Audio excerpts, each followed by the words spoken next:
Thank you. So magnifying God. Excuse me, I forgot my water bottle. But, so what does magnifying God mean?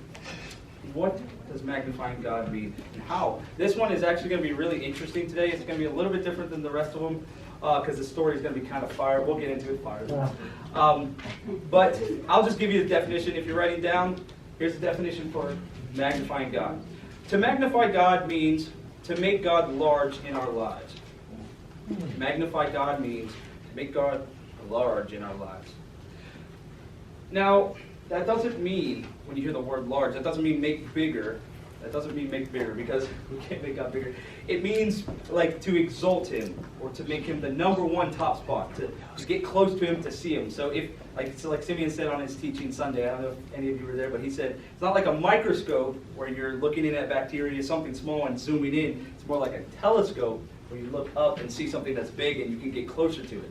So magnifying God means to draw near to him so we can see his full true size. So drawing near to him rather than making him bigger, because he's already humongous. So let us go into Daniel. Daniel. I'll give you 2 more seconds to write. All right, here we go. Daniel chapter 3. This is verse 28. So Nebuchadnezzar, which is the king, I will explain after, sorry guys, answered and said, "Blessed be the God of Shadrach, Meshach, and Abednego, who has sent his angel and delivered his servants, who trusted in him, and set aside the king's command, and yielded up their bodies rather than serve and worship any god except their own God. Therefore I make a decree, any people, nation, or language that speaks anything against the God of Shadrach, Meshach, and Abednego shall be torn limb from limb, and their houses laid in ruin. For there is no other God who is able to rescue in this way." Then the king promoted Shadrach, Meshach, and Abednego in the province of Babylon. Whew. A little reckless stuff down in the bottom, the limb from limb, but that's how real it is. So, if you don't know this story of Shadrach, Meshach, and Abednego, I used to think it was indigo as a kid, but that's not it. It's Abednego. If you don't know this, so at the start of this chapter, Nebuchadnezzar is the king of Babylon, right? And he has erected this giant golden statue. I don't remember what it was. It might have been of him, but that would be a little wild. But of some false god or something like that. It was him. It was him. I knew it. Yeah, so he built this giant statue of him, and he ordered that anytime there was music played, little harps and stuff, you know, those instruments back then, anytime they were played, everyone was to bow down and worship this giant gold statue. And if not, you will be thrown into a fiery furnace, which is ridiculous. So if you didn't worship, you get thrown into fire, you die pretty much. So later on in the story, these guys find these 3 people, Shadrach, Meshach, and Abednego, and the music played, and they didn't bow down and worship. And they're like, oh! So they're like, yo, king, bruh, these guys are not worshiping. You gotta do something. So they bring these 3 people to Nebuchadnezzar, and he's like, yo, if you don't do this, I'm gonna throw you in the fire. And they're like, we're not gonna do it because we serve a different God. And he's like so mad, he throws them in, and I don't want to spoil the ending, but they don't die. God saves them. We'll get into it. We'll get into it. So let's move in. Let's move into magnify. Boom, boom, boom. So my first point, I'm going to start off in verse 15. I got it up here. It's going to be the second half of verse 15. We kind of got to jump around because I can't really just say I know all this stuff. I got to prove it with scripture, or you guys can be like, that's not right. So it's going to be a little jumpy, but here we go. So, like I said, this is the king's talking in the beginning. He says, "But if you do not worship, you shall immediately be cast into a burning fiery furnace. And who is the God who will deliver you out of my hand?" Shadrach, Meshach, and Abednego answered and said to the king, "O Nebuchadnezzar, we have no need to answer you in this matter. If this be so, our God whom we serve is able to deliver us from the burning fiery furnace, and he will deliver us out of your hand, O king. But if not, be it known to you, O king, that we will not serve your gods or worship the golden image that you have set up." So this is the little scene, if you will, where he says, if you don't do it, I'm throwing you in. And this is the response here. So what I got from this was magnifying God has to do with a keyword in verse 17, serve. Keyword serve. So magnifying God is achieved by serving. So what we can see is they're not scared of this guy at all. And he's like, what God can save you from my hands? Because I'm the top guy. I'm the God here. Obviously, he made a giant statue of himself. And they're like, they say, we don't even need to answer you, bruh. We're just, if you throw us in, our God will save us. If not, so be it. But we're still not bowing down. Because of service. I'm going to throw out a little bit of a verse here. Romans chapter 12, 1 through 2. It says, I appeal to you, therefore, brothers, by the mercies of God, to present your bodies as a living sacrifice, holy and acceptable to God, which is your spiritual worship. Do not be conformed to this world, but be transformed by the renewal of your mind, that by testing you may discern what is the will of God, what is good and acceptable and perfect. So these men refused to go along with King Nebuchadnezzar's orders because they spent their time serving God. They know of God's power. They know of God's mercy that he's had on them because they've seen, God do some wild stuff.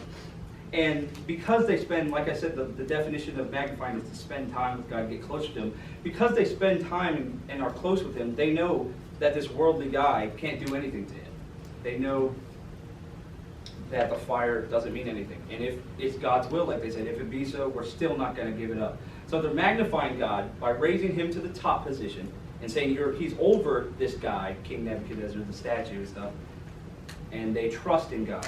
So just like Romans 12 is saying, by renewing your mind or reading the Word or spending time getting closer to God, you're able to see what is, you're able to see what is the will of God and what is good and acceptable and perfect. They know that is not good and acceptable. So if you need to write that verse down, it's Romans 12, 1 through 2, by the way. And that'll lead me to my second one. Magnifying God changes our perspective. Magnifying God changes our perspective.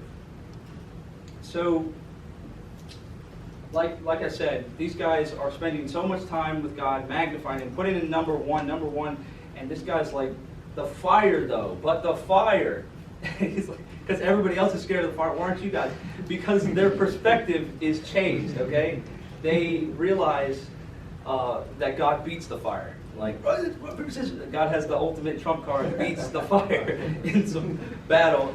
And if you think about it, it really does make sense because God created the fire, right? God created the whole world. It's nothing can beat him.